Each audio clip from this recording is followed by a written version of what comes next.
about fire-breathing or sold-out arenas. What the demon has done is stirring both outrage and awe. Something far stranger is happening, and it's leaving even longtime supporters questioning whether he has finally bitten off more than he can chew. Do you think Gene Simmons has crossed the line this time, or is this his boldest play yet? The answers may surprise you. The shocking tour Meltdown the Downfall started quietly and caught nearly everyone off guard. In March 2025, Gene Simmons, the man who built a theatrical rock kingdom, found himself facing a setback that felt more like humiliation than a hiccup. Promoters and fans woke up to the startling news that nearly two-thirds, that is 17 out of 23 of his solo run, had been pulled from the calendar just days before the tour was due to begin. It wasn't the kind of announcement fans expected from a rock legend, and overnight, what was supposed to be a celebration of his solo career became a moment that had people wondering what went wrong. What made this sting even more was the timing. These weren't months-away dates that could be quietly rescheduled. Fans had bought tickets, cleared schedules, and were counting down the days. Then all of a sudden, tickets that had been bought were suddenly subject to refunds, and fans who had circled dates on their calendars were told to wait. The thing is, when shows fall apart this close to kickoff, it doesn't feel like a scheduling conflict. It feels like something deeper is happening. Something that points to a bigger problem. Inside the music business, the explanation began spreading quickly. Promoters and industry watchers quietly admitted that demand for tickets had been disappointing in many cities. Those rumors went across music sites and fan forums where people even compared venue capacities to the number of tickets sold. It was the kind of talk that does not prove anything on its own. However, the repetition of the same explanation from multiple corners made the rumors hard to ignore. And that is what made the whole pill harder to swallow. For decades, we all know that Gene Simmons shows were known to always have packed arenas and draw fans from miles away. Now, the image of him standing before empty seats didn't match the legacy of the man who once sold out stadiums across the world. Seeing him go from headlining massive tours to struggling to fill venues became the real talking point. Was the magic gone when he stepped out of the Kiss machine, or had the fans simply moved on? We never can tell. However, there was a blunt take that sealed the whole conversation. Eddie Trunk, a popular voice in rock media, shared on his X platform saying, "Just to be clear, all Gene Simmons dates are not canceled. Some are. People are responding to one venue announcing a cancel. It is not a tour announce. As of now, several shows on, several canceled. As to why they canceled, it doesn't take a genius." The remark landed like a cold observation and became a shorthand for what many believed was obvious. It seemed like the market had spoken, but not in Simmons' favor. That comment did not explain everything, but it crystallized a growing impression and left the question everyone wanted an answer to. If the demon of rock couldn't draw a crowd anymore, what did that mean for his next move? What happened on stage was one thing, but what was happening behind the scenes may hold the real story. The decisions that shaped this tour are where things get even more interesting. Simmons wanted to make touring as simple and effortless as possible. He explained it himself, saying, "By the way, I designed a business model that is just semi-genius. I show up with my guitar pick. That's it. There's no manager, no roadies, no trucks, no equipment. Everything is provided by the promoter. The flights, the hotels, all the amplifiers, the drums, everything is rented locally. That's the promoter's cost, and whatever six-figure or more amount there is, I pocket." It was the kind of plan that sounded efficient and sort of clever. No giant crew to haul around. No expensive setup eating into profits. Just the man, the songs, and a lean operation built to maximize every dollar. To fans, it sounded like a peek behind the curtain. To the business side, it looked like a model that could stretch further than ever with fewer moving parts. For a while, the math seemed to work. Simmons claimed he was earning more per solo show than he ever did with Kiss. Smaller venues meant lower costs, and with fewer mouths to feed, a bigger cut went straight into his pocket. It was a strategy that made sense when he was planning it. If you stripped away the giant production, the spectacle, and the pyrotechnics, you could still give audiences the music they came for and walk away with more profit. This was the kind of plan that seemed too good to fail. Then reality showed up, and fast. Ticket sales didn't meet expectations, and before long, entire April and May dates were quietly taken off the calendar. Just like we said, 17 shows were postponed, refunds started rolling out, and VIP packages that had been hyped as one-of-a-kind experiences suddenly became liabilities. Fans who had paid for those meet-and-greet moments were probably wondering what went wrong. A plan built on efficiency was now buckling under the weight of empty theaters. Fans were quick to notice, and they didn't stay quiet. As usual, social media feeds soon flooded with screenshots of cancellation announcements and disappointed comments. They talked about the ticket prices, the timing, even whether Simmons could still draw a crowd without the full Kiss machine, that is the band, behind him. It felt like the whole thing had turned into a challenge to his legacy, and each day the discussion seemed to grow. Behind the scenes, promoters scrambled. Last-minute cancellations meant refund processing, renegotiations, and trying to keep the remaining dates alive. For venues, the fallout was more than just financial. Prime calendar spots had been held for these shows, and now they were left empty. For local teams, it was a logistical headache, and for some promoters, it was a red flag. A shaky launch can be more damaging than a slow one, because word travels quickly in the industry, and bad press can be hard to shake off. What started as a stripped-down approach to touring turned into something very complicated. The idea worked only as long as the audience showed up, and when they didn't, the entire model collapsed. What should have been a lean, efficient moneymaker had turned into a costly public setback. The tour's unraveling wasn't the end of the story, though. If anything, it raised an even bigger question about what this meant for Gene Simmons' future in live music. Since Kiss has already come up in this story, it's only fair to go back to where it all began and what role did Gene Simmons play in turning a dream into a rock empire. From failed band to Kiss empire before Kiss became a brand that sold out stadiums, Gene Simmons and Paul Stanley were part of a band called Wicked Lester, and things didn't go well. You see, Paul Stanley and Gene Simmons share one of rock's most fascinating partnerships. They met in the early 1970s, bonded over their shared vision of creating a band that would stand out, and together became the driving force behind Kiss. Their relationship is sometimes described as a creative marriage, one built on respect, ambition, and the occasional clash. Paul has admitted that working with Gene hasn't always been easy. When I met Gene, I didn't particularly like him, but there was pragmatism involved. You have to prioritize and figure out what's most important to you to reach your goal. And I knew that Gene and I were much stronger together than me alone. I'm not really sure that he knew that, but that became irrelevant, he recalled. Gene's strong personality, endless business ventures, and appetite for the spotlight have sometimes caused tension between them. Despite those differences, they've stuck together for over 50 years.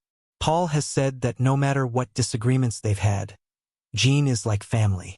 Their partnership works because each brings something different to the table. Gene is the businessman and provocateur, while Paul is the perfectionist and musical architect. Together, they've built a career that has survived changing trends, internal conflicts, and the ups and downs of fame. Now, back to where it all began for them. There was a time where Epic Records recorded their album, listened to it, and locked it away. The label decided the sound was too messy and wouldn't work on radio. For Gene and Paul, that decision was a wake-up call. If they wanted a career, they had to think bigger than music alone. That rejection pushed them to leave behind Wicked Lester's softer sound and start fresh with a harder edge, a bigger vision, and a plan to take over the stage in every way possible. It was the decision that led them to recruit Peter Criss and Ace Frehley, form Kiss, and design the band as a full package. Once Kiss started to gain attention, Simmons and Stanley worried that those old Wicked Lester recordings might be released to make a quick profit. They weren't willing to let their past derail their future. So, there was only one solution: buy the master tapes. Kiss scraped out $138,000 and bought the master tapes back. It wasn't about pride, it was about control. They were determined to protect the story they were building, even if it meant paying to erase a piece of their history. With that behind them, they started thinking about what kind of band they really wanted to be. In January of 1973, they decided a normal rock band would not be enough. If they wanted to be remembered, they would have to give people something they had never seen before, and the idea of Kiss as more than music started to take shape. They sketched characters, tried on makeup, and pulled inspiration from comic books and horror films. Every rehearsal became an experiment. Their goal was to give audiences something they couldn't ignore. At some point in those early days, they needed a name that would stick. Something short and something that would look powerful on a poster. Then Paul Stanley came up with the name KISS while they were driving around New York. Over the years, people have tried to make it into an acronym, with fan theories like Knights in Satan's Service or Kids in Satan's Service. But the band has always denied those meanings and said it was never meant to be an acronym. It was chosen because it simply transcended the English language. When they finally got their first gig as KISS, it was a small one. On January 30th, 1973, they played at a tiny club in Queens. There were barely enough people in the room to call it a crowd. Most of them were friends or girlfriends. That could have been the end of the story, but they treated it as a starting point. Those small shows gave them room to test ideas, refine their look, and build confidence. Every night they learned something new about what worked and what didn't. Soon the show became more than music, and the turning point came when their manager, Bill O'Coin, invited a magician to teach Gene Simmons how to breathe fire. It was dangerous, and the first attempt nearly burned his hair off. Most people would have quit right there, deciding it wasn't worth the risk, but Simmons went the opposite direction. He turned the stunt into a signature moment that would define KISS shows for years to come.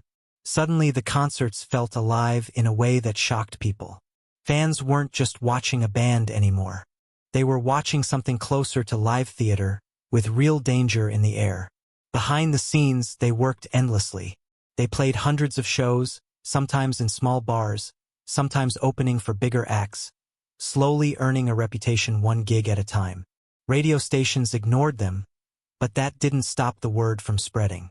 Fans who saw them live told their friends, and the crowds began to grow. The hard work was starting to pay off in an unexpected way. Everything changed in 1975 with the release of Alive. For the first time, people who hadn't seen KISS in person could hear what all the excitement was about. The album caught the raw energy of their live shows and became a hit.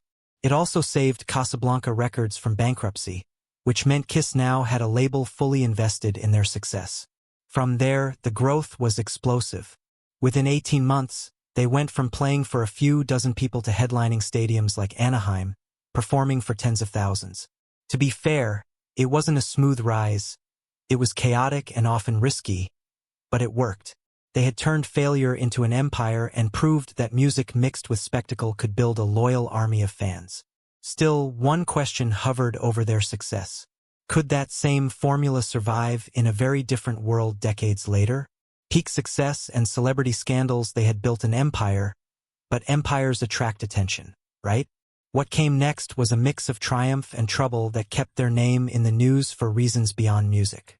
Coming out of the early years of chaos and creativity, KISS had reached a point where their fame felt unstoppable. The next step in their story would push their creativity, egos, and their personal lives into brand new territory, and not all of it would end well. On September 18, 1978, KISS pulled off one of the boldest moves in rock history. All four members released solo albums on the exact same day. It was a move no other band had dared to try. To the public, it looked like a brilliant celebration of their individuality. Behind the scenes, it was also a test because each member suddenly had a way to see who could hold their own without the others. Well, the answer turned out to be Gene Simmons. His album climbed higher on the charts than the other three and went platinum, a milestone that gave him bragging rights. For Simmons, this was proof that he was more than a band member. He was a star in his own right, and that success changed the way he carried himself both on stage and off. It also felt like, if KISS could survive solo albums, maybe they could survive anything, and that theory was about to be tested. Later that same year, the band starred in the made-for-TV movie KISS Meets the Phantom of the Park. What was supposed to be a fun, campy project turned into something many in the band would rather forget. The movie was panned by critics and mocked by fans. Crew members were told not to bring it up in interviews. It was more like KISS could conquer the stage, but outside the music world, their image could be fragile. Still, Simmons wasn't ready to walk away from Hollywood.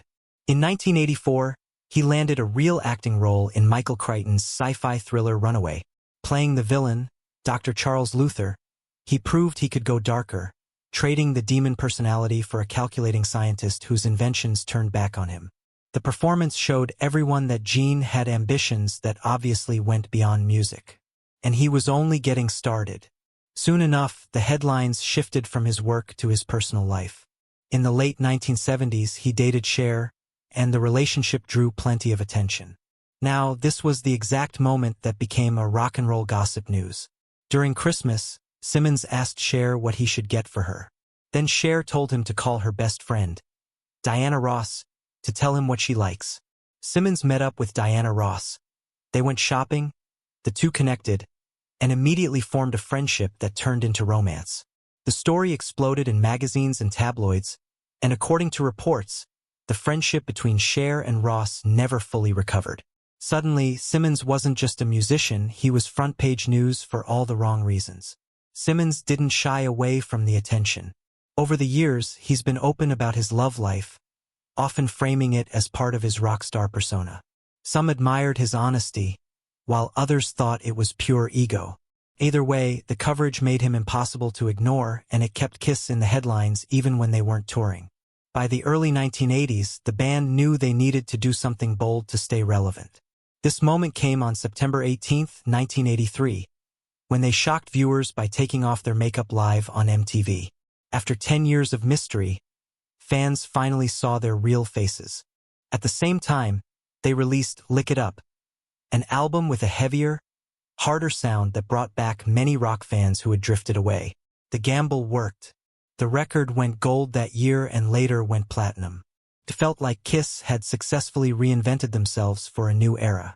Behind all of this, Kiss wasn't only making money from their music, they were everywhere.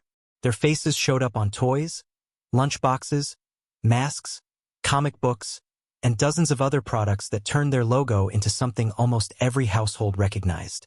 By the early 1980s, merchandising had become one of their biggest sources of income. Business writers often pointed out that Kiss's brand and licensing deals would probably last longer than many music trends, and that realization changed how Simmons and the rest of the band thought about fame and their future. We've seen Gene Simmons as the demon, the businessman, and the headline maker. Now, let's turn the spotlight to his family and see what life was really like offstage. Family life and reality TV exposure away from the roar of the crowds and the face paint. Simmons' world at home was just as eventful and sometimes even more dramatic. It all started back in 1983 at the Playboy Mansion, where he met Shannon Tweed, the 1982 Playmate of the Year. What began as a chance meeting turned into a relationship that would last decades, filled with its own twists and turns. Simmons and Shannon built a life together without following the usual script. For nearly 30 years he refused to get married, often joking that marriage was a trap and quoting Groucho Marx to back it up.